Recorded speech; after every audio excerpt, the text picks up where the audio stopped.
Hindi ko alam kung anong ginawa mo sa anak ko, pero sobrang laki ng pinagbago niya simula nang dumating ka rito. Hindi na siya ang anak ko na nirerespeto ako. Naging rebelde ako dahil sinasakal mo ako. Hindi mo ako binibigyan ng kalayaan. Hindi mo ako nire-respeto. Papatayin kita ngayong gabi. Isasama kita sa isasahog ko sa mga ulam ko sa karinderya.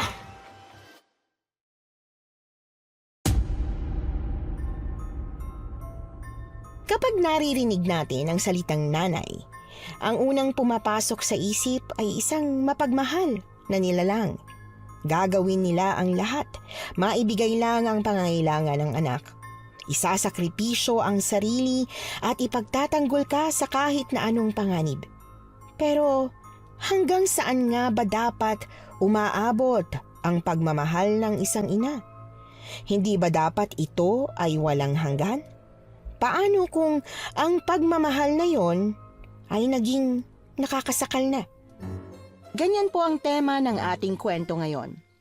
Pero bago ang lahat, kung bago ka pa lang dito sa channel, please like, subscribe, and hit the notification bell para updated kayo sa bawat kwentong ilalabas. May bago tayong storya 3 hanggang 4 na beses sa isang linggo. At ngayon, para sa tampok nating kwento.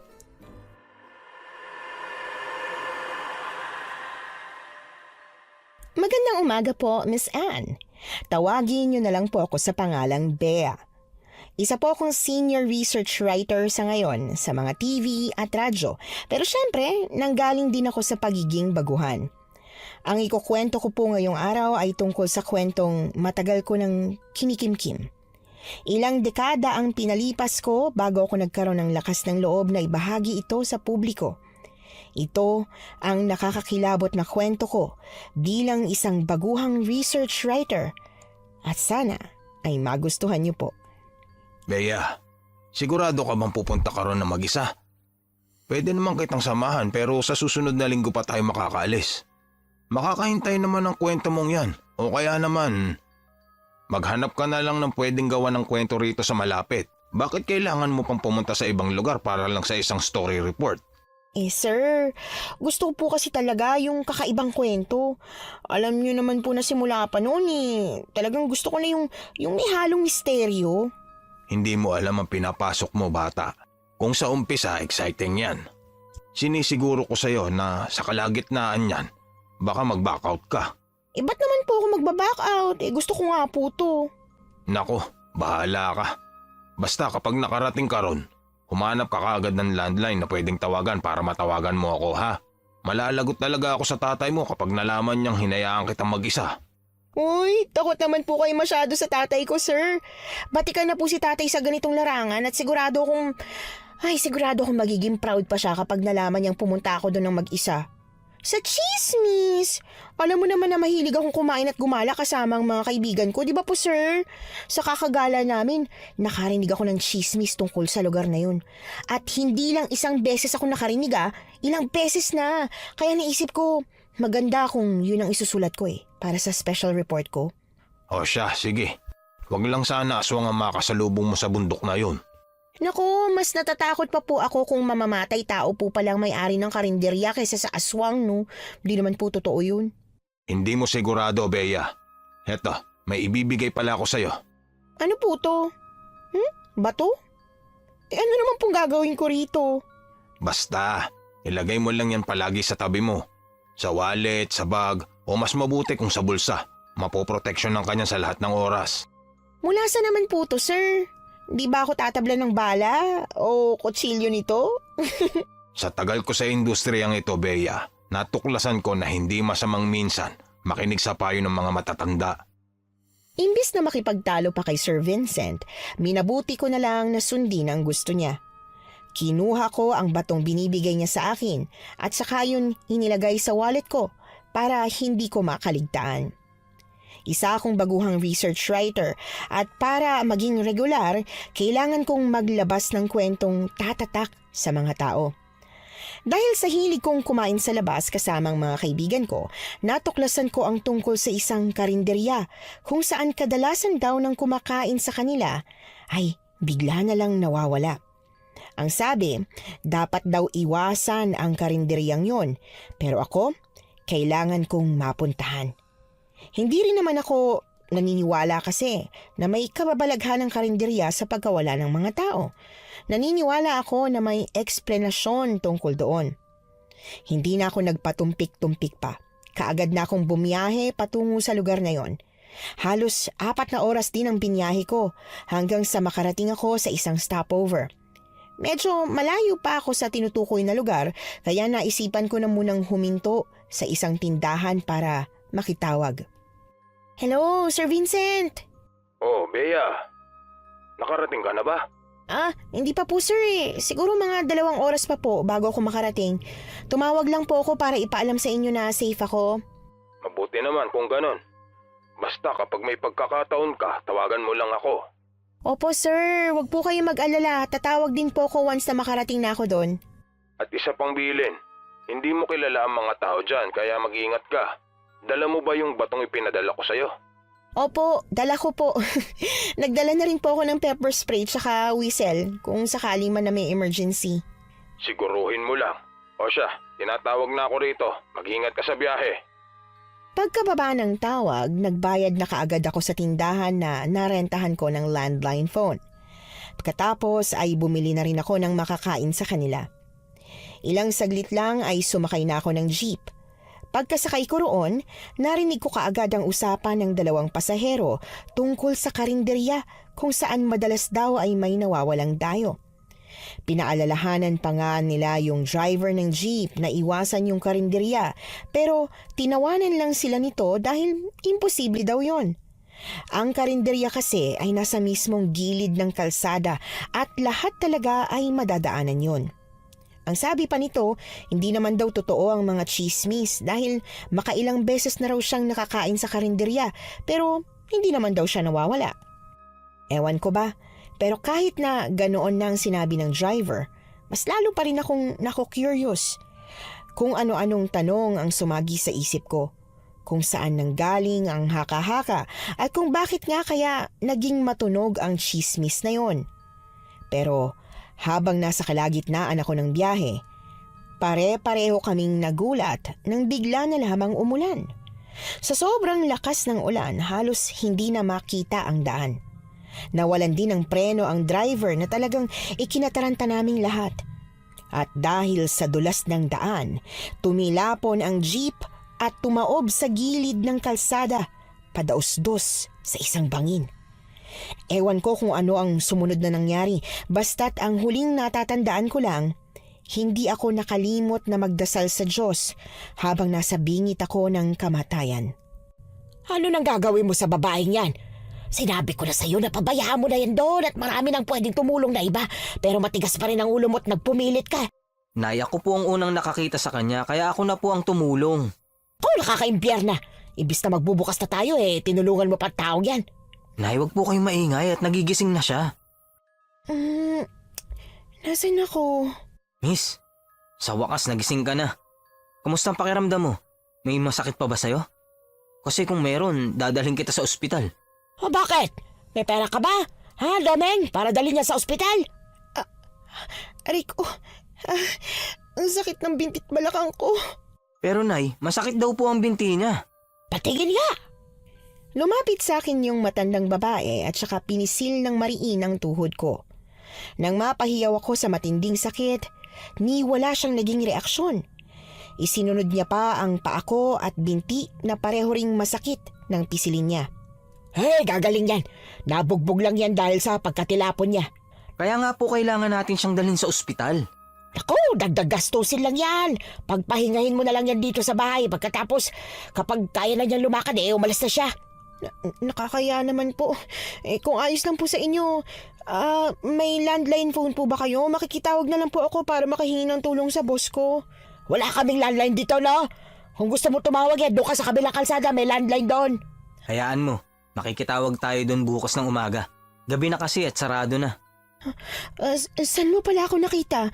Sa huling pagkakatanda ko, tumilapon ako palabas ng isang jeep. Nadisgrasya yung sinasakyan ko. Ganun pala nangyari sa'yo. Hindi ko nakita ang jeep nung nangangaso ko sa gubat kanina. Ikaw lang ang nakita ko. Ang totoo niyan, takaw disgrasya talaga ang daan doon sa parting yun ng kalsada papunta sa amin. Palibhasa kasi hindi pa yun inaayos ng gobyerno. Paano kaya yan?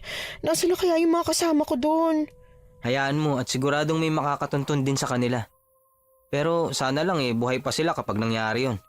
Teka, ayos ka lang ba? Kamusta ang pakiramdam mo? Sobrang sakit ng katawan ko. Ang daming masakit pero itong binti ang pinakamasakit sa lahat eh. Nagamot ko na ang mga sugat mo. Kaya lang, mga halamang gamot lang ang meron kami dito eh. Kung gusto mo, ipipilit ko kay nanay na dalhin ka sa ospital. Anak ko, wag na. Mukhang ayos naman na ako. Maraming salamat pala sa tulong ha. Hayaan mo at susuklian ko ang tulong na ginawa mo para sa akin. Pero, ayos lang ba sa nanay mo na dito muna ako magpalipas ng gabi? Ayos lang yun. Wala rin naman siya magagawa dahil nandito ka na. Kaya lang, ayos lang ba na nandito ka sa sala? Hindi kasi payag si nanay na ikaw ang nasa kwarto ko. Naku, ayos lang. Walang problema sa akin. Ano palang ginagawa mo rito? Mukhang hindi ka taga rito sa amin eh. Sa itsura mo, para kang taga Maynila. Oo. Taga Maynila nga talaga ako. Ang totoo, pumunta ako rito para sa trabaho eh. Ano bang trabaho mo? Sa ngayon, di ko pa muna pwedeng banggitin sa'yo. Ganun ba? Rerespetuhin ko ang desisyon mo na wag sabihin ng trabaho mo. Pero ayos lang ba kung magtanong ako sa'yo tungkol sa Maynila? Ha? Pwede naman, pero bakit? Ano kasi? Nakakahiyaman pero hindi pa kasi ako nakakarating sa Maynila. Pangarap ko kasing makarating dun. Hoy, ano ka ba naman? Mangangarap ka na lang eh. Dapat mas taasan mo na. Dapat mangarap ka ng makarating sa ibang bansa. Madali lang makarating sa Maynila, no? Uy, teka. Bakit parang ang seryoso naman yata ng mukha mo? Kasi kung para sa'yo madali lang makarating sa Maynila, para sa akin mahirap. Hala.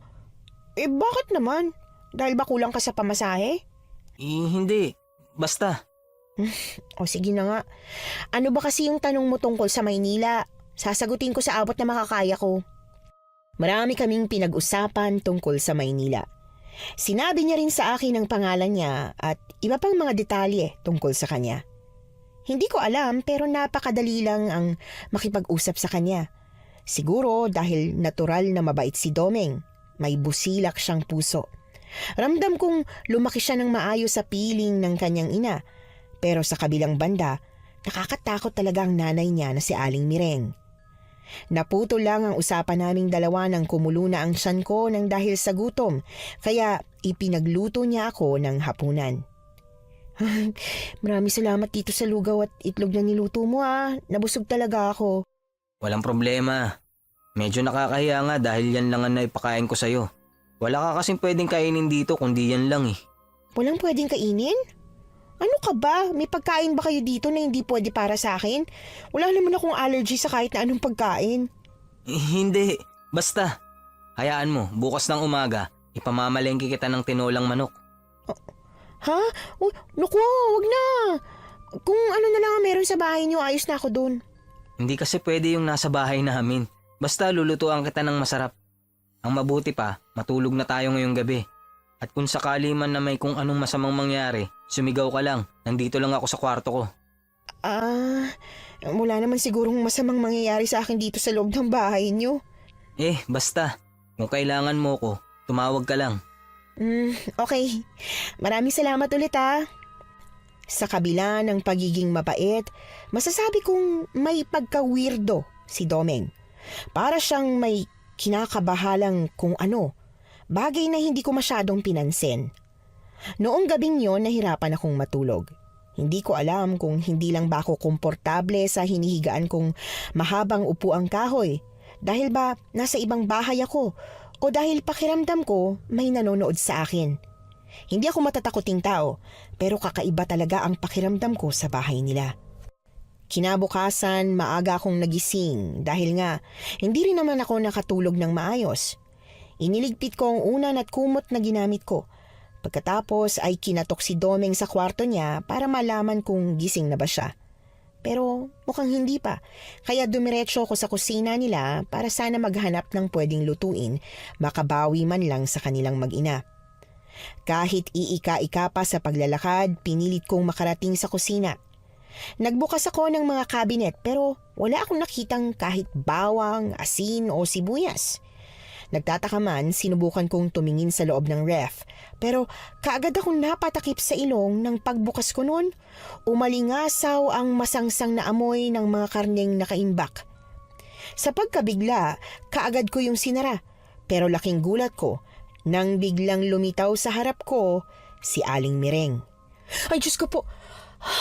Aling Mireng, nagulat naman po ako sa inyo. Anong ginagawa mo rito? Ano po, naghahanap lang po sana ako ng pwedeng lutuin eh. Naisip ko po na para makabawi sa inyo, dapat po may gawin ako, di ba po? Wala kang dapat gawin. Di ba't masakit pang katawan mo? Dapat nananahimik ka lang doon para gumaling ka kaagad. Pero nakakaya naman po. Mas nakakahiya kung makikialam ka sa gamit ng iba. Manahimik ka na lang doon.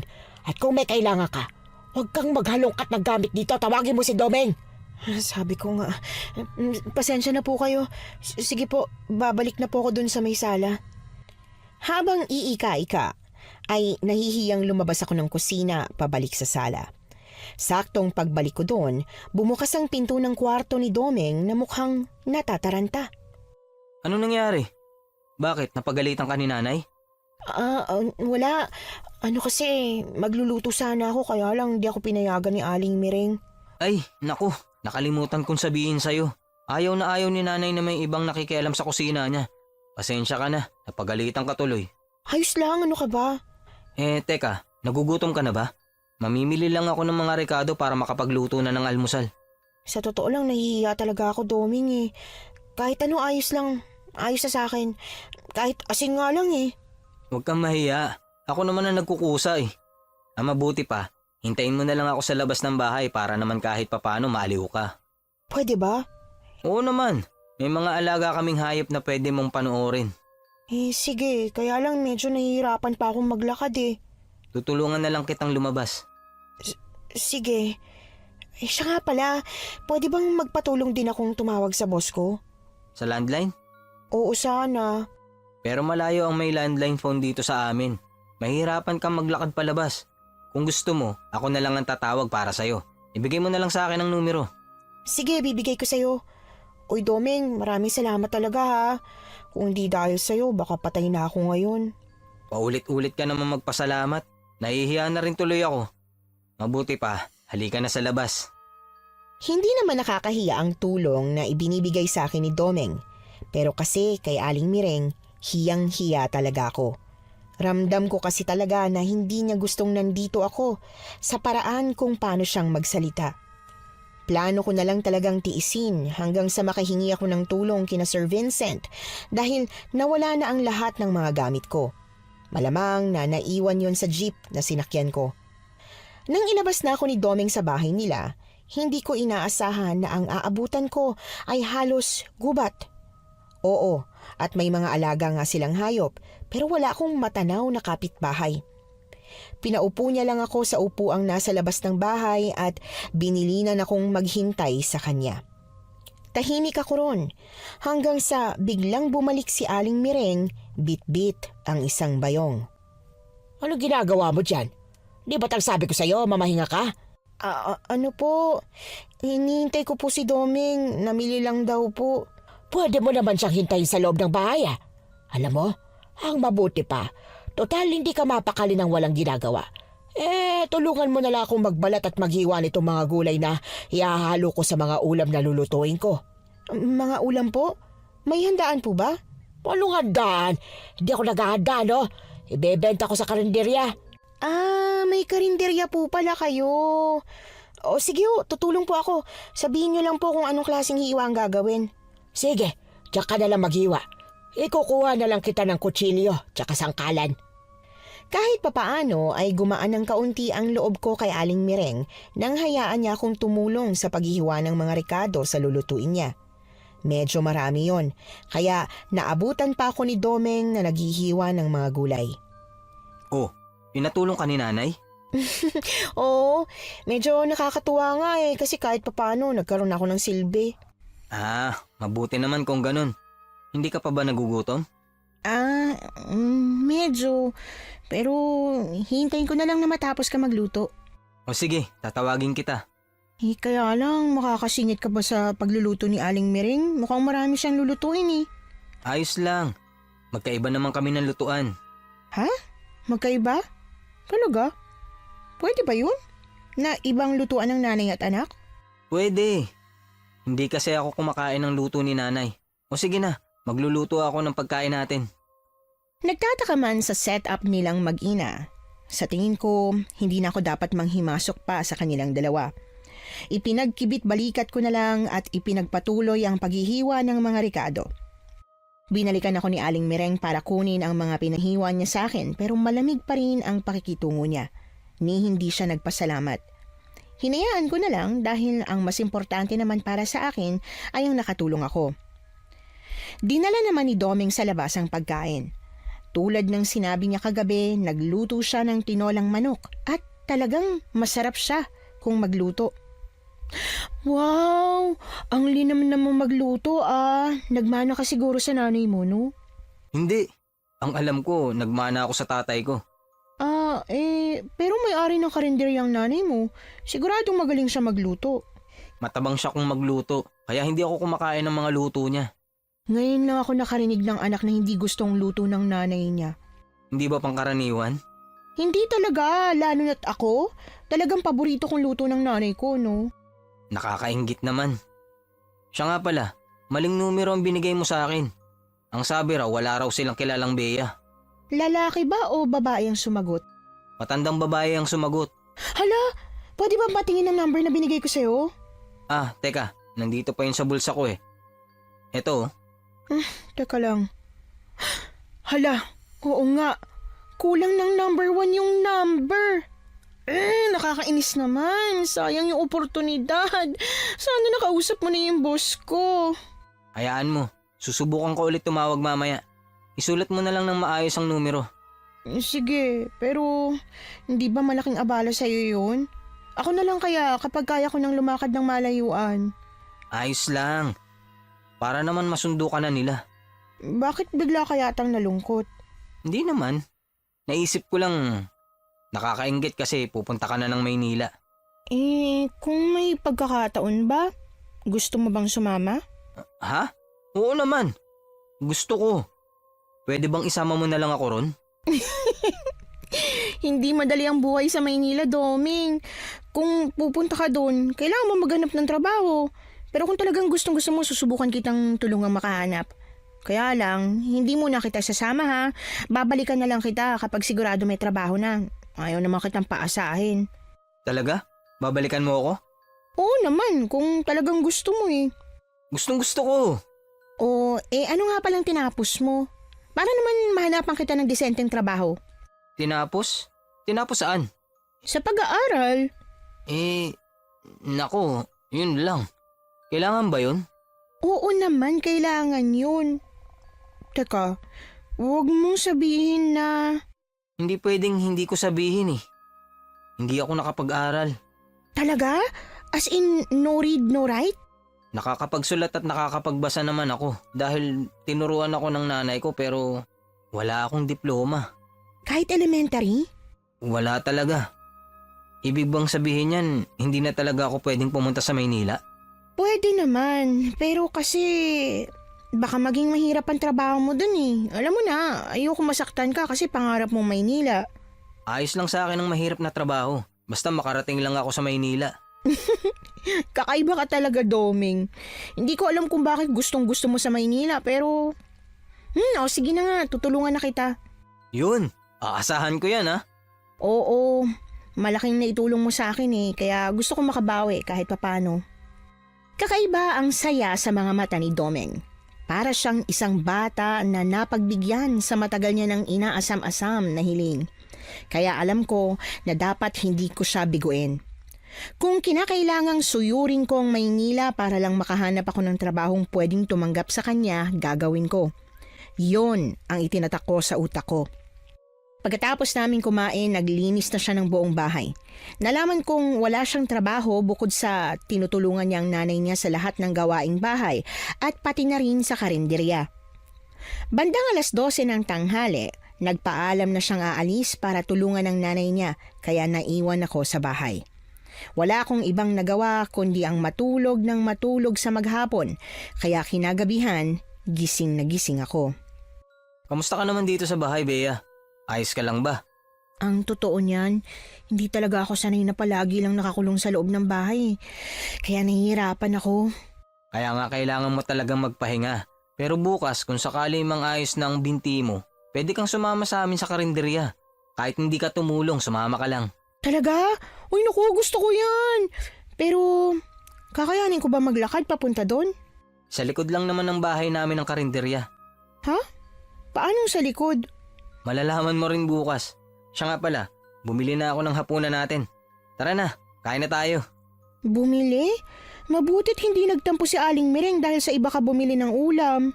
Wala naman ang natitira sa ulam niya. Madalas talagang walang natitira sa benta niyang ulam.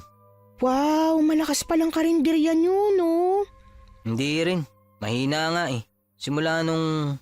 Simula nung ano? Wala. Ang mabuti pa, kumain na tayo. Kukuha na ako ng pinggan. Teka, hindi mo ba talaga kasabay kumain ng nanay mo? Hindi kami sabay kumain, mamaya pa yung kakain. Ah, ganun ba? O sige, may matutulong ba ako? Ayos lang, maupo ka lang dyan. Nakakapagtaka talaga silang mag-ina. Habang mas tumatagal ako sa bahay nila, mas nawiwirdohan ako sa relasyon nilang dalawa. Para kasing hindi sila pamilya kung magturingan. Pero kung titingnan naman sila, magkahawig naman, halatang mag-ina. Curious man ako sa kanila, hindi ko naman magawang magtanong. Kasi sino ba naman ako para makialam sa kanilang dalawa? Pagkatapos namin kumain, nagpaalam na kaagad si Domeng na magpapahinga na siya dahil napagod daw siya sa maghapon. Kaya ang ginawa ko na lang, nanghingi ako sa kanya ng papel at ballpen na pwede kong magamit habang nagpapalipas ng mga oras na hindi ako inaantok. Napagpasyahan kong isulat ang lahat ng mga nangyari sa akin sa loob ng 2 araw. Naaliw ako sa pagsusulat, kaya hindi ko na namalayan ang oras. At nang hihiga na sana ako para matulog, natigilan ako nang makarinig ng kalabog mula sa labas. Kinakabahan man bumangon ako at kaagad na nagtungo sa bintana para tingnan kung ano yung kumalabog. Noong una, wala akong makita. Hanggang sa napansin ko na sa may bandang likod kung saan may pinto papuntang kusina, ay naroon si Aling Mireng na may kung anong inilalabas mula sa sako. Madilim kaya hindi ko masyadong makita kung ano yon, pero halos mapatalon ako sa gulat nang makitang may inilalabas siyang tila kamay ng tao. Sino yan? Bea? Anong ginagawa mo dyan? Ano po Aling Mireng? Ano po, may narinig po kasi akong kalabog. Ayos lang po ba kayo? Ayos lang ako. Natulog ka na dyan at wag mo na akong pansinin. Pero parang nahihirapan po kayo dyan eh. Gusto niyo po ba ng tulong? Sinabi ko nang matulog ka na, hindi ba? Matulog ka na at wag ka na makailan pa. Opo, hindi na po. Isara mo ang bintana. Opo, isasara ko po. Natatarantang isinara ko na nga ang bintana saka ako nagmamadaling bumalik sa upuan. Takot na takot ako sa paraan kung paano kong sinigawan ni Aling Mireng. Para kasing galit na galit siya. Mas lalo tuloy akong hindi nakatulog, lalo pa at alam ko na katabi ko lang ang kusina. Naririnig ko ang ginagawa niya ron. Parang may tinatadtad siya. Pero hindi ko magawang sumilip. Hindi dahil bawal, kundi dahil natatakot ako sa kung anuman ang tinatadtad niya, lalo na't may napansin akong tila kamay ng tao na inilalabas niya mula sa sako. Hindi yon tao. Yon ang paulit-ulit kong itinatak sa ulo ko hanggang sa makatulog ako ng tuluyan. Nagising na lang ako nang tumama na ang sikat ng araw sa mga mata ko at may tumatapik na sa balikat ko. Bea, gising na, tanghali na. Domeng, nagulat naman ako sa'yo. Natutulog ka lang, bakit ka nagulat? Nanaginip ka ng masama? Hindi naman. Late lang kasi ako nakatulog dahil nga, di ba kahapon, maghapon lang akong mag-isa dito kaya tulog lang ako.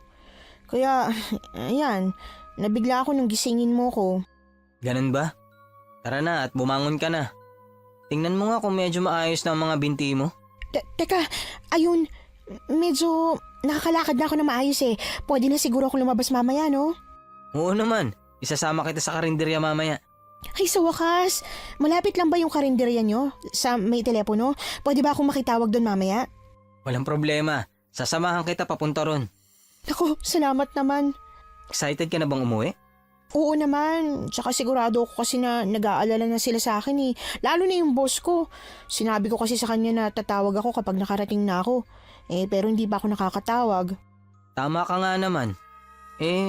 Pero yung pangako mo sa akin, matutupad pa ba yun? Siyempre naman no, wala pa akong pinangakuan na hindi ko pa tinutupad. Hindi ako ganong klase ng tao. Aasahan ko yan ha. Tara na, mag-almusal ka na para makapunta na tayo sa karinderya. Gustong gusto ko nang umuwi.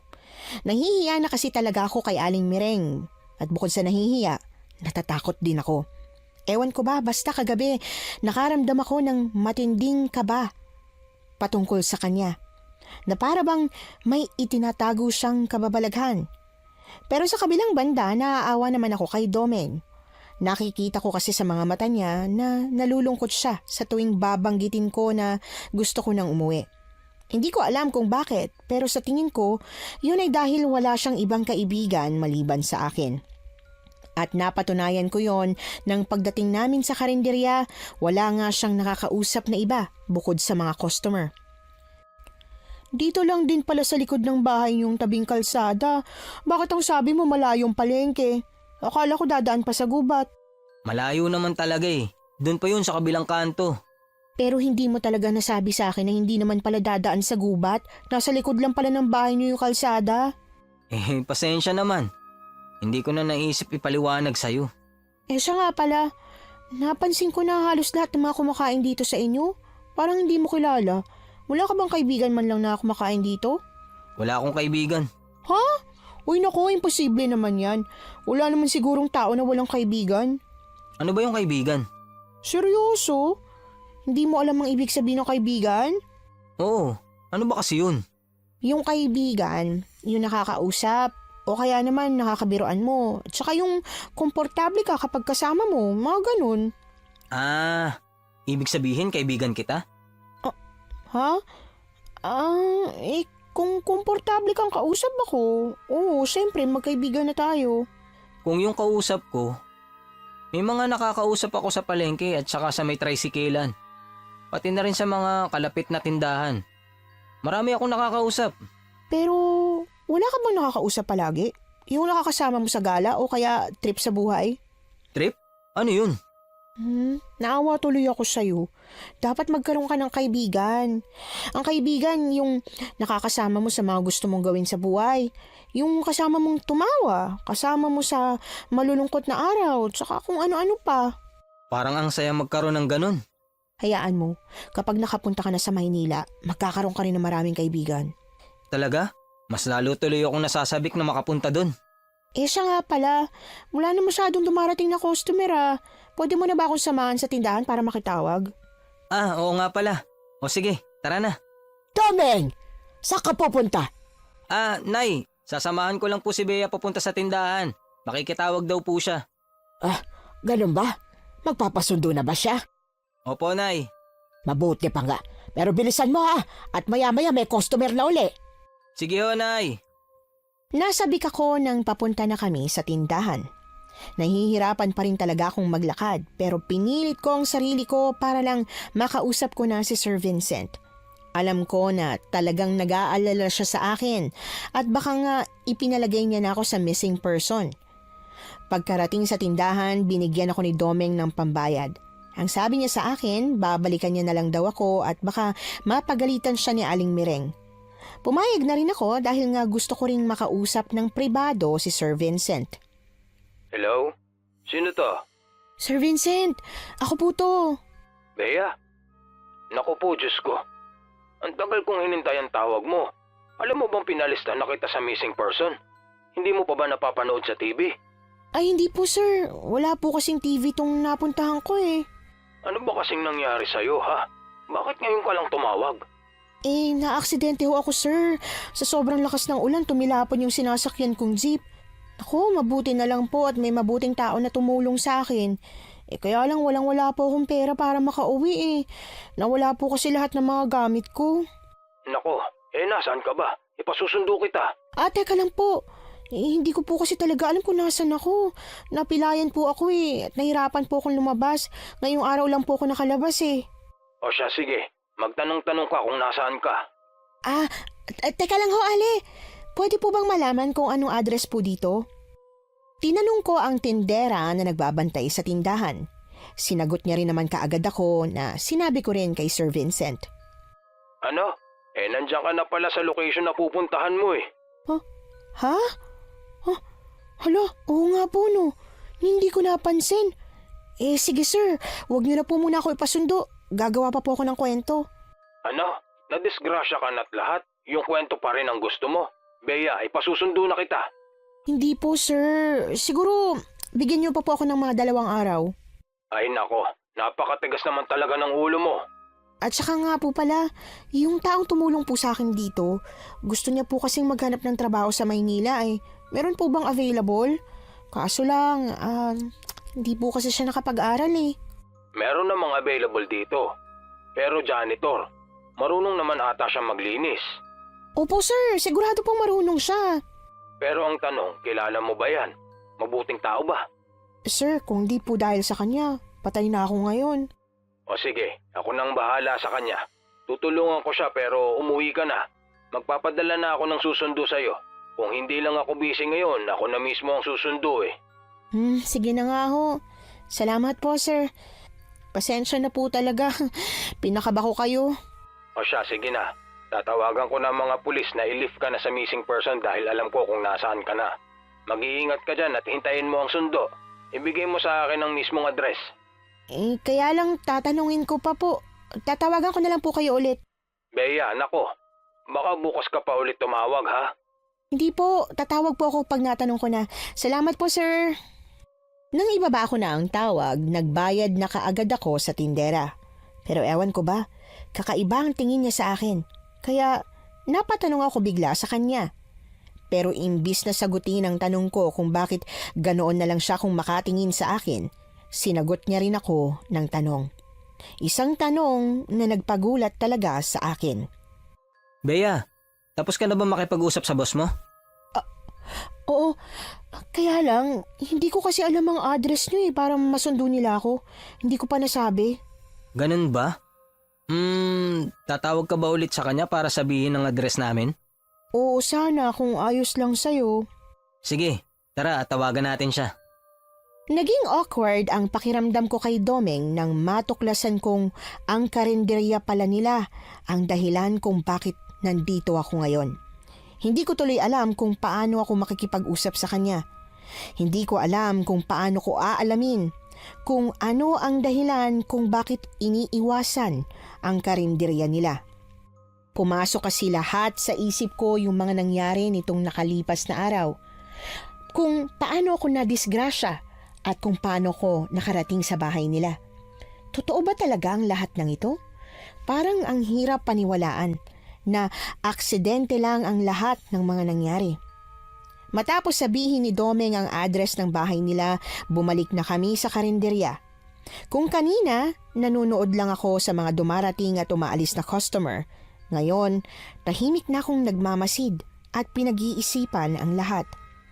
Tama pa bang mag-imbestiga ako? Tama ba bang gawan ko ng kwento ang mga tumulong sa akin?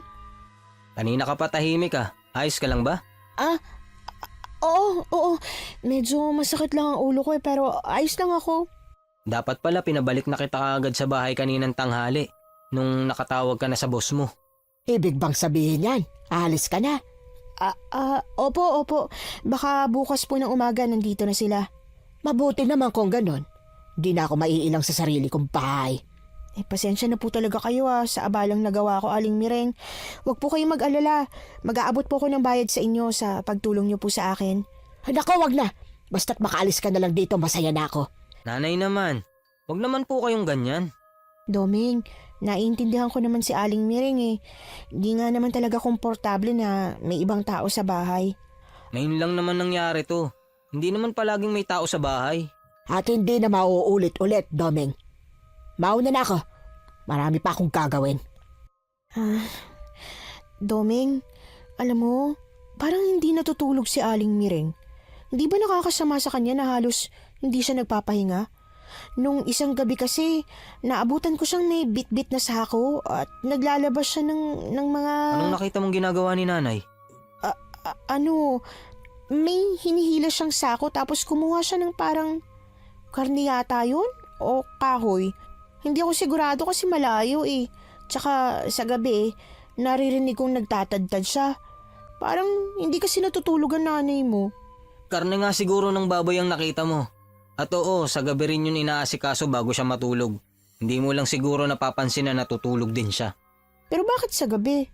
Dahil sa gabi lang siya may oras. Mas mabuti kung ikaw ang gumagawa nun kasi ikaw ang lalaki. Mabuti at kaya pa ni Aling Miring. Hindi ako pwedeng makialam sa trabaho ni nanay.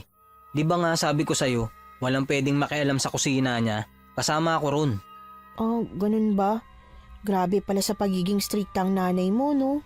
Oo, strikta talaga siya. Pagkarating namin sa bahay, naabutan namin si Aling Miring na abala sa pagsisiga ng mga kahoy sa may bakuran. Tinanong siya ni Domeng kung bakit siya nagsisiga, pero ang isinagot lang ni Aling Miring ay wala na daw pakialam doon si Domeng. Kaya naman hinayaan na lang namin siya at dumiretso na lang sa loob para maghapunan. Sa sobrang pagod ko yata dahil sa labis na pag-iisip, nakatulog kaagad ako. Nagising na lang ako dahil sa mga kalabog sa labas. Naririnig ko rin ang sigawan ni na Aling Miring at Domeng pero hindi ko maintindihan ang pinag-uusapan nila. Parang nagsasalita sila sa ibang lengguwahe. Sinubukan kong wag silang pansinin pero nakakatakot na ang boses ni Domeng. Mas mataas pa ang boses niya kaysa kay Aling Miring at para bang nagkakasakitan na sila. Kaya agad akong bumangon at nagpunta sa pinto, saka ko binuksan yon. Nang dahil sa ginawa ko, natigil ang sigawan, pero hindi ko sila makita. Bea, bakit gising ka pa? Nag-aalala ako na baka nasasaktan mo na si Aling Miring eh. Pumasok ka na sa loob! Hindi ko kayo makita. Ayos lang ba si Aling Miring? Pumasok ka na, Bea. Ayos lang ako. Away mag-ina ito, kaya wag ka nang makialam. Sabi ko nga, pasensya na ho. Kaagad kong isinara ang pinto at doon ko lang na-realize na masyado na nga akong nakikialam sa biglaang paglabas ko para lang pigilan sila. Pero hindi ko pinagsisisihan na nakialam ako. Hindi ko sila nakita kanina at sigurado talaga ako na nasaktan ni Domeng si Aling Miring. Kung hindi ako nakialam, baka kung ano na ang nagawa niya sa kanyang ina dahil naririnig kong nasasaktan ito. Nabawasan tuloy ang pag-iisip ko kay Domeng na mabait siya dahil kaya niyang saktan ang sarili niyang ina. Ilang saglit pa bumukas ang pinto at pumasok si Domeng na mukhang galit pa rin ang mukha. Si Aling Miring, bakit hindi pa siya bumabalik? Huwag mo siyang alalahanin, hindi yun mamamatay. Domeng, umamin ka nga sa akin. Sinaktan mo bang nanay mo? Hindi ko siya sinaktan. Hindi sinaktan, pero narinig ko na sasaktan siya. Hindi ko nga siya sinaktan. Bakit ba hindi ka naniniwala sa akin? Hindi ko kayang saktan ng nanay ko. Ako nga ang sinaktan niya eh. Sigurado ka ba?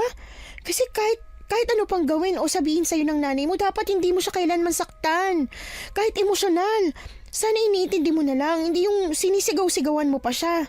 Bakit? Dahil ba siya ang dahilan kung bakit nabuhay ako? Bea, akala ko pa naman matalino ka dahil nakapag-aral ka. Oo, siya ang nagbigay ng buhay sa akin pero ginusto ko bang mabuhay? Lalo na sa ganitong klase ng pamumuhay? Bago namatay ang tatay ko, tinuruan niya pa ako magbasa at sumulat. Dahil gusto niya mag-aral ako pero anong ginawa ng nanay ko? Hindi niya ako pinag-aral dahil masyado raw delikado ang mundo para sa akin. Baka kasi may dahilan siya. Baka pinoprotektahan ka lang niya. Pinoprotektahan? Siya nga itong dapat mong katakutan. Pero bakit? Nanay mo siya. Bilang anak, marami akong karapatang kinuha niya sa akin, Bea. Hindi mo kumikilala, kaya wag mong sabihin hindi ko siya pwedeng saktan. Pagkatapos niyang sabihin yon, dumiretso na siya sa kwarto niya at saka ibinagsak ang pinto. Nakaramdam tuloy ako ng matinding konsensya kasi tama siya. Hindi ko sila kilala para sabihin ko yon sa kanya. Sa kung paano sila magturingang mag-ina, alam ko naman na talagang may kakaiba sa kanilang dalawa. Ramdam ko sa una pa lang na hindi sila ordinaryo, pero nahusgahan ko pa rin si Domeng. Buong gabing hindi na talaga bumalik si Aling Mireng sa loob ng bahay. Hindi ko alam kung saan siya natulog. Saka ko lang siya nakita ng umaga na at naghahanda na siya para sa mga lulutuin niya sa karenderya. Aling Mireng, ako po bang pinag-awayan niyo ni Domeng kagabi? Oo, ikaw nga. At kung ikaw nga talaga, alis ka na ba? Pasensya na po talaga kayo sa laki ng abalang nagawa ko sa inyo mag-ina. Hindi ko alam kung anong ginawa mo sa anak ko, pero sobrang laki ng pinagbago niya simula nang dumating ka rito. Hindi na siya ang anak ko na nirerespeto ako. Aling Mireng, hindi po ako ganong klase ng tao. Wala naman po akong sinasabi sa kanya na... Talaga ba? At sa tingin mo paniniwalaan ko yan, ha? Aling Mireng, Umalis ka na rito, Bea. Hindi ba tumawag ka na sa boss mo? Bakit wala pa sila rito? inaasahan ko pong darating sila ngayong araw. Huwag po kayo mag-alala. Aalis na po ako at hindi na po ako manggugulo. Siguruhin mo lang. Dahil sa oras na hindi ka pa umalis dito ngayong araw, hindi mo magugustuhan ang mangyayari. Talagang kinilabutan ako sa sinabi ni Aling Mireng. Pakiramdam ko may masama siyang gagawin sa akin kung hindi agad ako aalis. Sa takot ko, gustong-gusto ko nang tawagan si Sir Vincent at tanungin kung kumusta na ang mga susundo sa akin. Pero nahihiya naman akong unang kausapin si Domeng dahil sa pagtatalo namin kagabi. Sasama ka ba sa karinderya?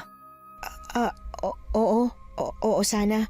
Sa tingin ko kasi mas mabuting nandun ako. Aabangan kong dumating yung sundo ko. Oo nga pala. O sige, tara na. Domeng, teka lang. Ano kasi... Tungkol kagabi, pasensya ka na sa mga nasabi ko Alam kong nagpadalos-dalos ako sa mga binanggit ko. Hindi ko masyadong napag-isipan. Mali talaga ako sa mga sinabi ko at tama ka. Hindi ko kayo ganong kilala para magsalita ako ng hindi maganda.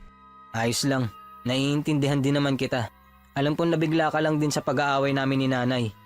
Hindi nga pala kagaya ng sa inyo na... Na ano? Wala. Ang sabi ko, halika na. Pumunta na tayo sa karinderya. Baka dumating na ang mga susundo sa'yo tapos wala ka ron. Oo nga pala. Gusto kong malaman kung ano man yung dapat na sasabihin niya sa akin. Pero alam ko naman na hindi niya rin yun itutuloy. Ang totoo, iniisip ko pa rin talaga kung anong dahilan kung bakit iniiwasan ang karinderya nila. Kung bakit halos parang bagong mukha ang kumakain sa karinderya nila at bihira ang bumabalik-balik. Kung tutuusin, pwede akong manatili at alamin ang katotohanan pero nahihiya ako kay Domeng dahil nagkaroon na kami ng, kumbaga, pinagsamahan. Alam ko na masasaktan siya kapag nalaman niya ang totoong dahilan kung bakit ako nandito. Na sila talaga ang dahilan kung bakit ako naparito at para bang tadhana na siya ang nagligtas sa akin. Pagkarating sa karinderya, naghintay ako sa mga susundo sa akin. Pero lumagpas ng tanghalian, wala pa ni anino nila. Kaya naman kinausap ko na si Domeng. Domeng, pasensya ka na sa abala pero pwede bang humingi ulit ako ng tulong sa'yo? Hindi pa rin kasi dumarating yung sundo ko Ayos lang ba kung samahan mo ulit ako sa tindahan para sana makitawag at tanungin ko si Sir? O kaya naman kahit makahingi na lang muna ako ng barya pantawag. Pangako ko sa'yo, babayaran talaga kita pagkarating nila. Nahihiya na kasi talaga ako sa'yo. Ayos lang. Halika na at sasamahan kita sa kabilang tindahan. Hoy, anong sasamahan? Kaya na niya maglakad kaya hayaan mo na siya. Marami pa tayong gagawin dito, ano? Ano ba, Nay? Napag-usapan na natin to, di ba? Uuwi naman na siya. Doming, ayos lang ako. Ano ka ba? Tama naman si Aling Mireng Kaya ko nang lumakad. Pahiramin mo na lang ako ng barya na magagamit ko. Ay, sige na nga. O etong barya. Mag-ingat ka sa pagtawid Oo naman, babalik ako agad. Medyo masakit pa ang binti at paa ko pero nagawa ko namang ipilit na lumakad papunta sa kabilang kalsada kung saan naroon ang tindahan. Pagkarating doon, sinabihan ako ng tindera na tumawag daw yung tinawagan ko kahapon at sinabing may emergency daw. Kaya nagmamadali akong tumawag pabalik. Ilang saglit lang ay sinagot na agad ang tawag. Sir, ano pong nangyari? Ano pong emergency?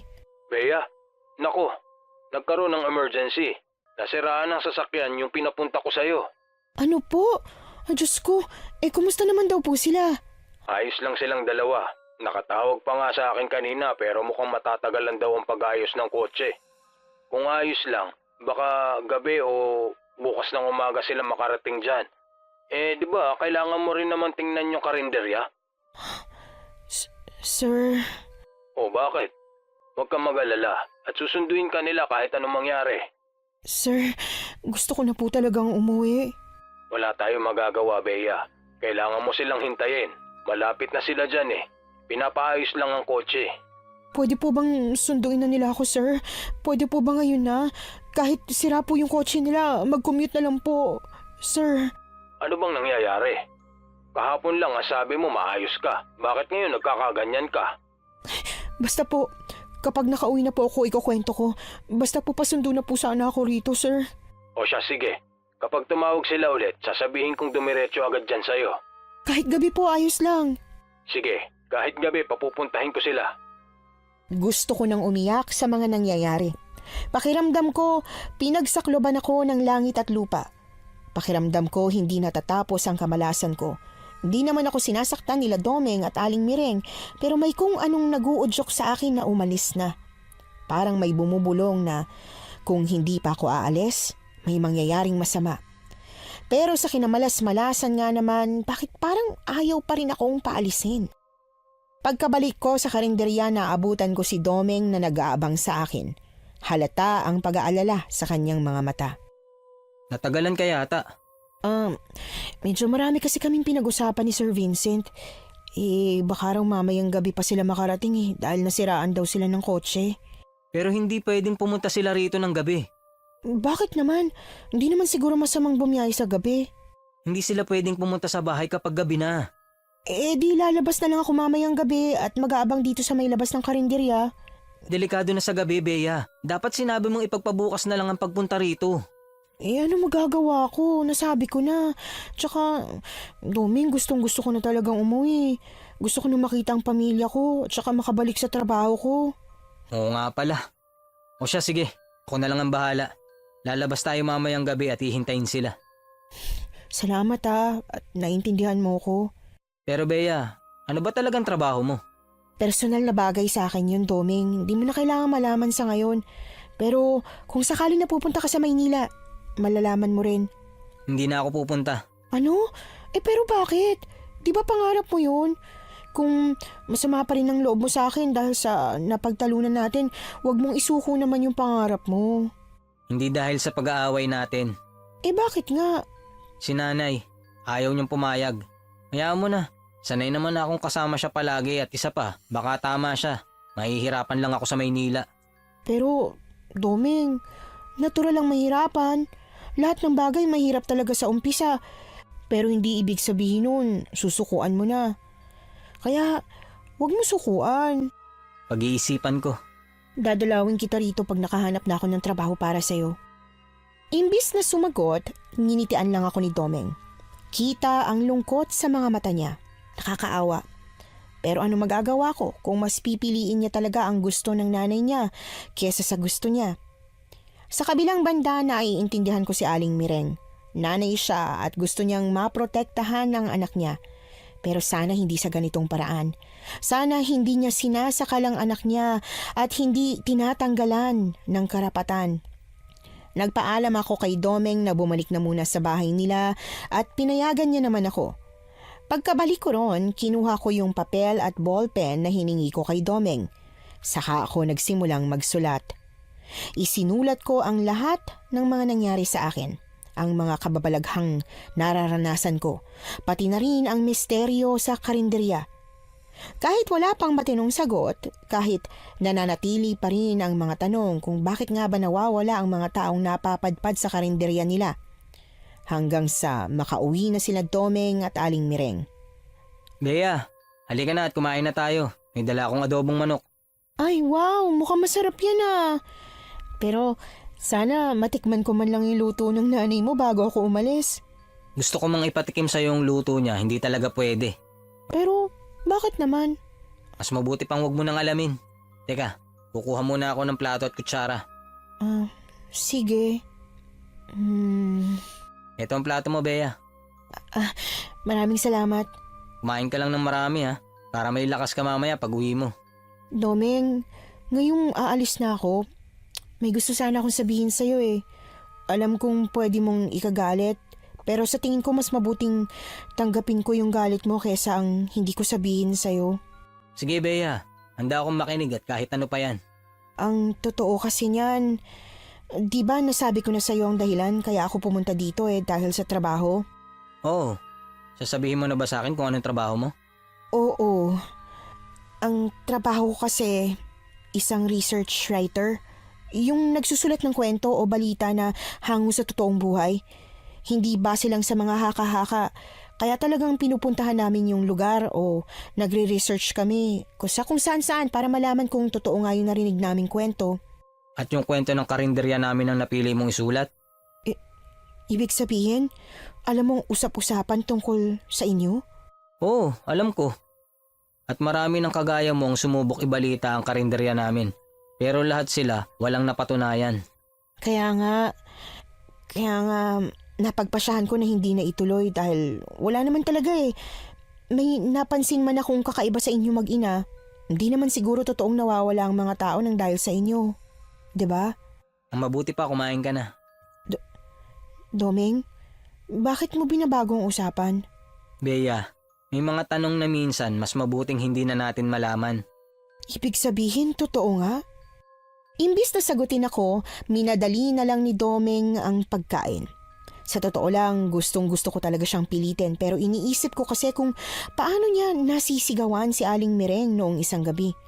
Natatakot ako na baka magalit din siya sa akin at humantong kami sa ganoon kaya nanahimik na lang ako. Nang matapos na kaming kumain, tahimik niyang iniligpit ang mga pinagkainan namin.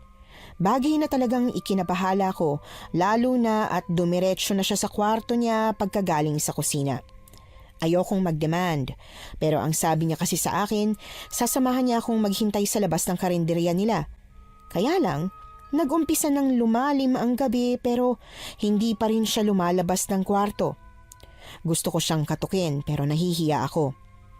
Hanggang sa hindi ko na natiis. Tumayo na ako at kinuha ang papel na pinagsulatan ko ng lahat ng mga nangyari sa akin dito. Pagkasuksok ko ng papel sa bulsa, akmang lalabas na sana ako nang may marinig akong impit na sigaw mula sa labas. Nakaramdam ako ng matinding kaba. Kaya, imbis na lumabas na kaagad, patagong sumilip na muna ako ng bintana.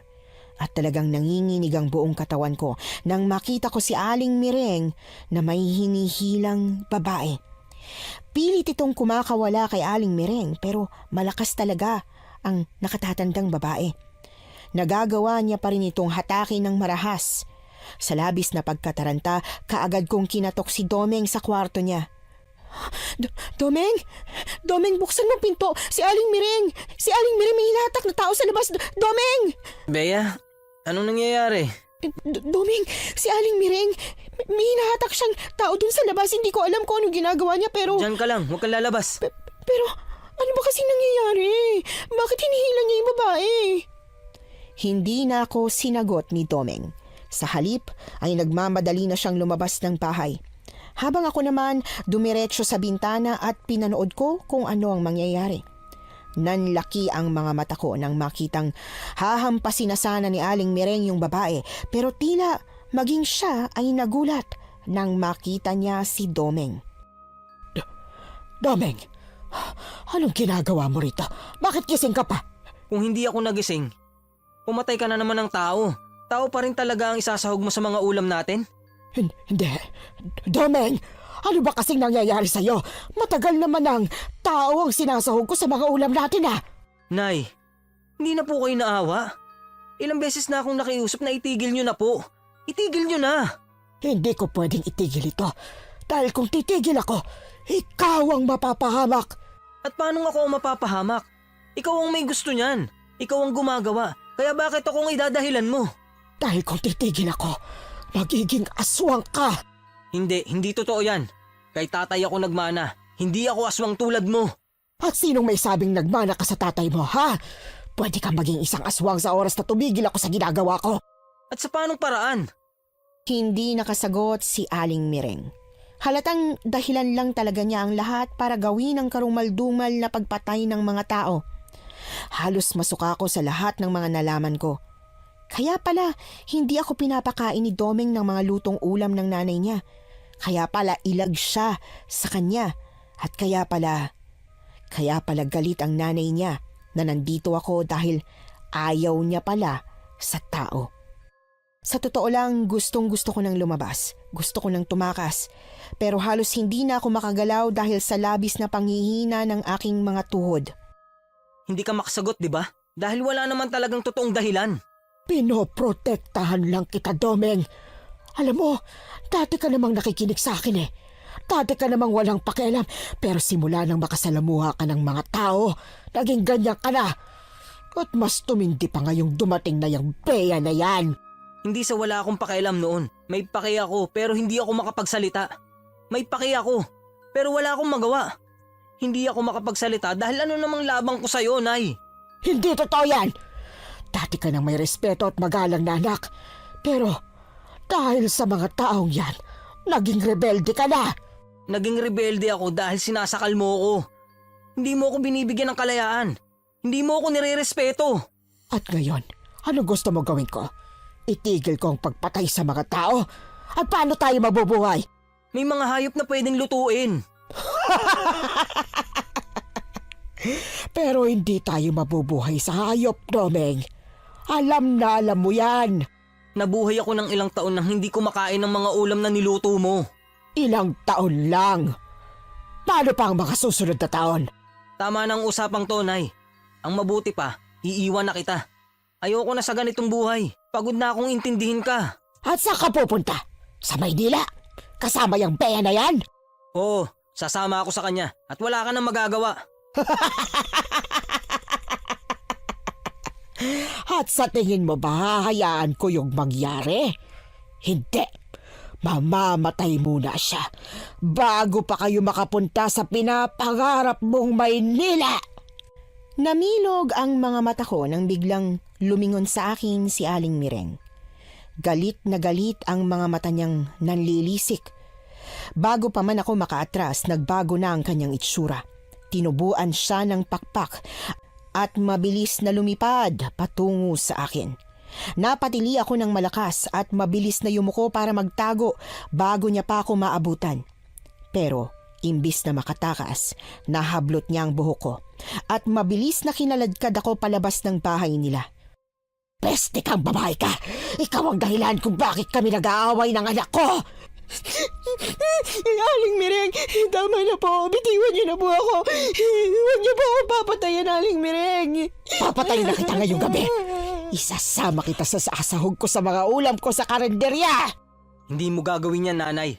Ako muna ang makakalaban mo. Kaagad na tumilapon ako sa lupa nang sumugod si Domeng kay Aling Mireng. Hindi ko nakita kung ano na ang mga sumunod na nangyari dahil ininda ko pa ang sakit ng pagkakabagsak ko.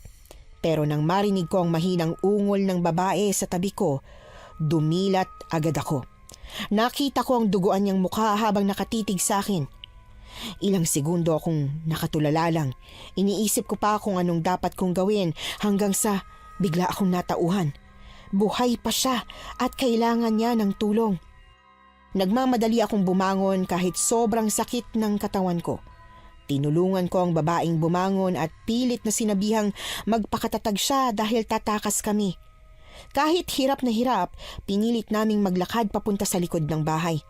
Pero nang malapit na sana kami, may biglang humawak sa paa ko at pilit akong hinila pabalik. Bitiwan mo ako, pakiusap, Aling Mireng! Hayaan mo na po ako! Hindi kita hahayaan. Ginalit mo na ako kaya papatayin na kita. Huwag, Aling Mireng! Kapag pumatay po kayo ng tao, mas lalong sasama ang loob ni Domeng sa inyo! Masama na ang loob niya sa akin. Mas mabuting, mas pasamain ko pa. Hindi na talaga nagpaawat pa si Aling Mireng. Pilit niya akong kinaladkad habang ang mukha ko ay halos mabugbog na sa pagtama sa lupa. Umiyak na ako at nang ihinto niya ang pagkaladkad niya sa akin, pinihit niya ako paharap. Doon bumungad sa akin ang nakakahilakbot niyang mukha. Mas matanda kaysa sa mukha niya bilang tao. Tila naaagnas pa ang balat niya. Ang tagal kong nagtiis, Bea. Ilang araw kang nandito at gustong-gusto na kitang kainin. Pero dahil nirespeto ko ang anak ko, hinayaan kita. Ngayong dinumihan mo ang isip niya, wala na akong pakialam pa. Wag po! Wag po, Aling Mireng! Wag! Inangat niya ang kamay niya. Pagkatapos ay tumubo ang mahahaba niyang mga kuko. At nang ididikit niya na sana sa dibdib ko, hindi niya maituloy. Alang, bakit ganito? Bakit parang bakal ang dibdib mo? Hindi ko matusok. May anting-anting ka? Hindi ko alam. Kaagad ko siyang tinulak palayo at mabilis akong bumangon para tumakbo. Pero dahil sa sobrang dami kong sugat, nadapa lang din ako at nahirapang tumayo. Nang pilit pa sana akong babangon, nakita ko si Domeng na hinaharang si Aling Mireng. Opo, Nay. May anting-anting si Bea at ako ang naglagay nun sa kanya, kaya hindi mo siya masasaktan. At paano ka naman nagkaroon ng anting-anting, Aber? Hindi nyo na kailangang malaman. Paalisin nyo na lang po kami ng matiwasay. Kung ayaw nyo pong tayo ang magiging magkaaway. Hindi pa ba kaaway ang tingin mo sa akin ngayon, Domeng? Tama na po, Nay. Hayaan nyo na po kaming umalis. Agad lumapit sa akin si Domeng at saka ako tinulungang tumayo. Hinawakan niya ang braso ko at inilagay sa balikat niya. Halika na, Bea. Bumalik na tayo sa inyo. Huminto ka, Domeng! Kapag umalis ka, hindi kita mapapatawad! Pasensya na ho kayo, Nay. Pero hindi ko na kayang mabuhay lang sa tabi nyo habang buhay. Binabalaan kita, Domeng! Pero hindi na nagsalita pa si Domeng. Dire-diretso na kaming naglakad papunta sa gate na nasa likod ng bahay nila. Buong akala ko ay hahayaan na kami ni Aling Mireng pero nagulat ako nang may humawak sa balikat ni Domeng at hinatak siya palayo. Sa gulat ko napalingon ako at nakita si Aling Mireng. Walang kasing tindiyang galit sa mga mata niya. Halo-halong emosyon ang naroon. Puot, galit, kalungkutan at pagkamuhi. At sa isang kisap mata nabigla ako nang kapain niya ang bulsa ng suot kong shorts at hinatak ang nakapaloob doon. Yung itim na batong pinadala sa akin ni Sir Vincent. Umusok ang mga kamay niya. Unti-unting nalalapnos yon pero wala na siyang pakialam. Hinagis niya ang bato at akmasa nang sasaksakin ako sa puso pero nasagi ko ang kamay niya kaya sa tiyan yon napunta. Napasinghap ako sa matinding sakit. Bumaba ang tingin ko sa tiyan ko at nakita kung paano unti-unting sumisirit ang dugo. Bea! Wala nang sisira sa ulo mo, Domeng. Papatayin ko na siya. Pagkahatak ni Aling Mireng sa kamay niya, napaluhod ako sa lupa. Umagos ang dugo sa tiyan ko na agad kong tinakpan. Pilit kong pinipigilan ang pagtagas pero hindi ko magawa. Hanggang sa nanghina na ang katawan ko at bumagsak na ako sa lupa. Habang naghihingalo ako at pilit sinusubukang manatiling gising, nakita ko kung paano nilabanan ni Domeng si Aling Mireng. Galit na galit siya. Pinakita niya kung ano ang tunay niyang nararamdaman. At nang unti-unti nang nanlalabo ang mga mata ko, nasaksihan ko kung paano nagbagong anyo si Domeng. Isa na rin siyang aswang. Huli na nang napabagsak na niya sa lupa ang nanay niya at bumukas bigla ang gate. Narinig ko ang boses ng mga katrabaho kong sumundo sa akin, kasunod ng sirena ng pulis. Bea! Bea! Gising ka na ba? Sir? Gising na siya! Nurse! Tawagin niyo ang doktor! Gising na ang inaanak ko! Bilisan niyo! Sir? Anak, huwag ka na muna magsalita. Mahina ka pa. Tatawagin muna natin ang doktor. Ngayon ko lang po kayo narinig na tinawag akong anak. Nako, ikaw talagang bata ka. Malilintikan ako sa tatay mo dahil sa nangyari sa'yo. Diyos ko, muntik ka na mamatay. Si Doming po. Naisip mo pa talaga ang ibang tao? Huwag mo munang intindihin ng taong yon. Isipin mo muna ang sarili mo. Pero siya po ang nagligtas sa akin. Nagligtas?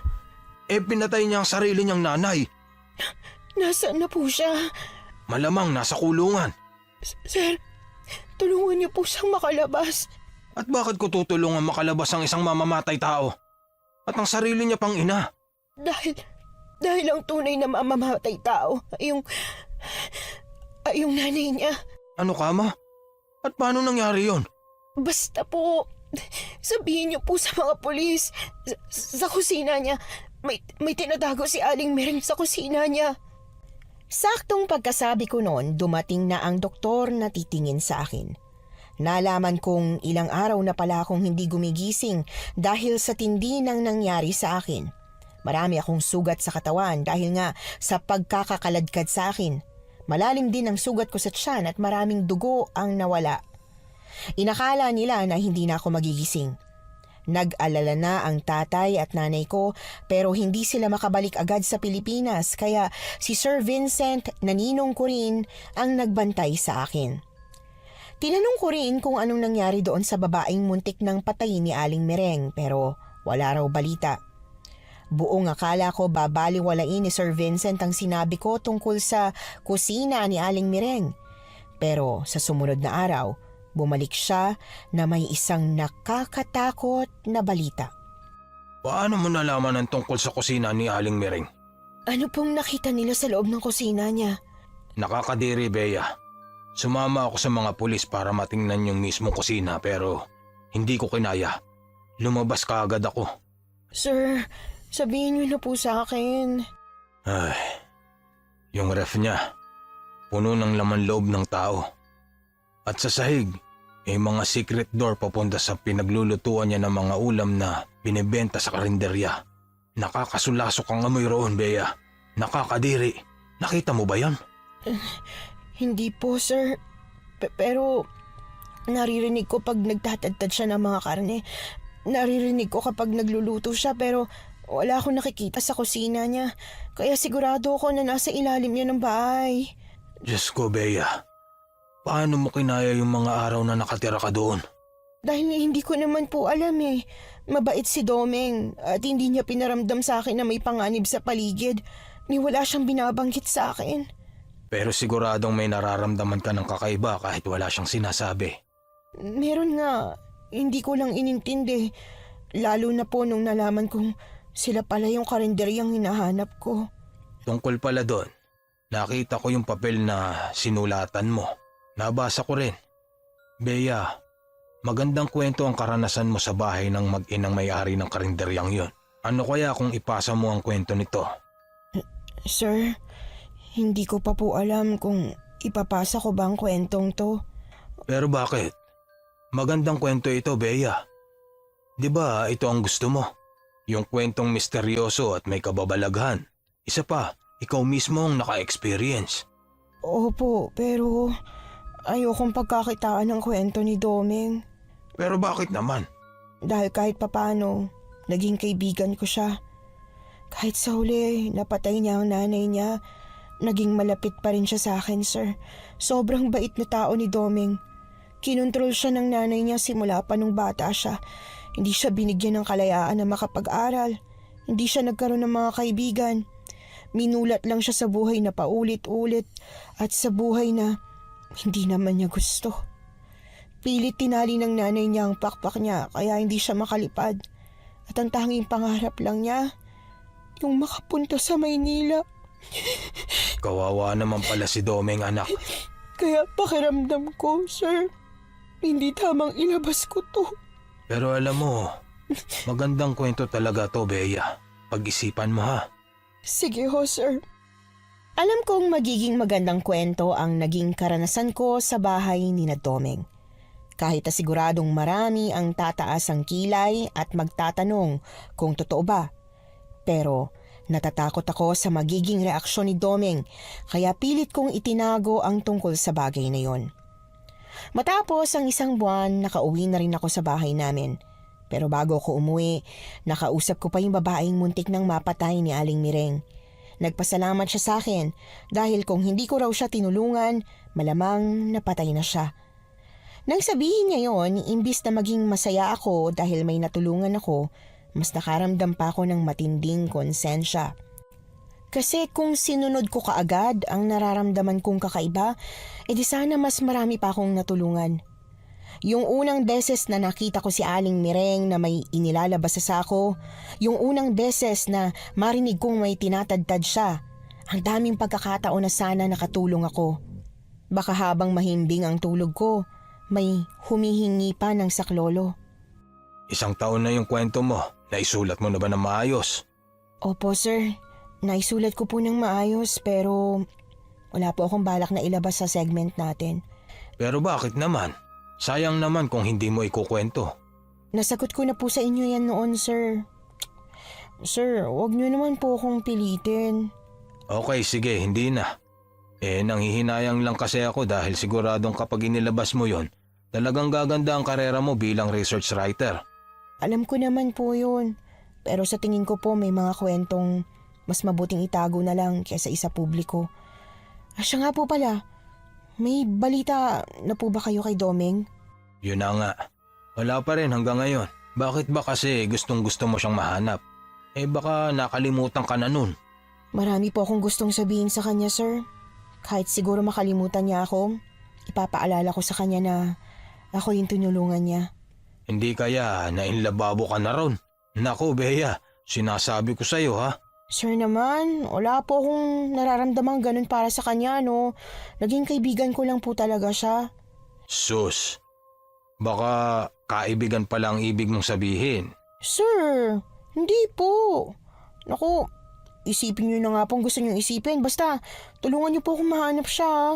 Hindi ako titigil. Kahit ilang taon pang lumipas, mahanap ko lang siya. O siya, sige na. Ako nang bahala at ipapahanap ko siya para naman matuloy na ang naudlot na love story nyo. Si Sir Vincent naman. Makalipas ang ilang taon, natanggap din ni Sir Vincent na wala talaga akong balak na ilabas pa ang kwento ko tungkol sa mag-inang may-ari ng iniiwasang karinderya. Nagpatuloy ako sa pagiging research writer pero hindi na ako umalis ng mag-isa. Nagkaroon na ako ng trauma. Pagkatapos ng 5 taon, nahanap ko rin kung saan nakakulong si Domeng. Oo, hinanap ko siya dahil gustong-gusto ko talaga siyang makita. Pero dahil sa hirap ng komunikasyon noon, nahirapan akong hanapin siya. Nang sa wakas ay makita ko na si Domeng, nagulat talaga ako dahil hindi ko inaasahan ang laki ng pagbabago niya. Domeng, ikaw na ba yan? Wow, ang laki ng pinagbago mo! At ikaw naman, hindi ka nagbago. Ang ganda mo pa rin. Nahiya tuloy ako bigla. Pero ano, ang ganda na ng ngiti mo ah. Hindi ko inaasahan na magiging ganyan kasaya ang itsura mo. Ang ganda na rin ng pangangatawan mo, hindi ka napayat. Salamat naman kung ganun. Alam mo ba kung bakit? Oh, bakit nga ba? Marami na kasi akong kaibigan dito sa loob ng kulungan. At saka, nag-aaral na rin ako dito. Ang sabi nga sa akin ng abogado ko, hanggang 15 taon daw dapat ako rito pero dahil mabait ako, baka mabawasan pa yung taon. Wow, nakakatuwa namang marinig yan sa'yo. Pero Domeng, hindi ka ba nagsisisi? Magsisisi saan? Kasi, alam mo na. Yung pagkamatay ni nanay? Oo, namimiss ko siya dahil kahit anong mangyari, nanay ko pa rin talaga siya. Pero kung hindi ko ginawa yon, tuloy-tuloy pa rin siyang papatay ng tao at higit sa lahat, hindi ako masaya ngayon. Tama ka. Natutuwa ako na masaya ka, Domeng. Masama ba ako para maging masaya pagkatapos kong patayin ng nanay ko? Hindi ko kayang sagutin yan, Domeng. Pero isa lang ang masasabi ko. Huwag kang makonsensya dahil masaya ka. Karapatan mo yan na inalis sa'yo ng nanay mo noon. Mabuti na lang talaga at nahanap mo ako rito. Matagal na kitang gustong pasalamatan. Sobrang laking pasasalamat ko sa'yo. Bakit ka naman nagpapasalamat? Ako nga dapat magpasalamat sa'yo dahil niligtas mo ko. Oo, niligtas kita noon. Pero iniligtas mo rin ako. Ikaw ang naging dahilan kung bakit masaya ako ngayon. Kung hindi dahil sa'yo, hindi ako matatauhan sa lahat. Para namang ang laki ng nagawa ko para sa'yo. Pero kahit papano gumaan ang loob ko. Akala ko kasi talaga ako may kasalanan kung bakit ka nakulong. Bakit naman? Kasi syempre akala ko kung hindi ako dumating, hindi mo napatay ang nanay mo. Naku, paikot-ikot na lang tayo. Basta kung ano man ang nangyari, nangyari na.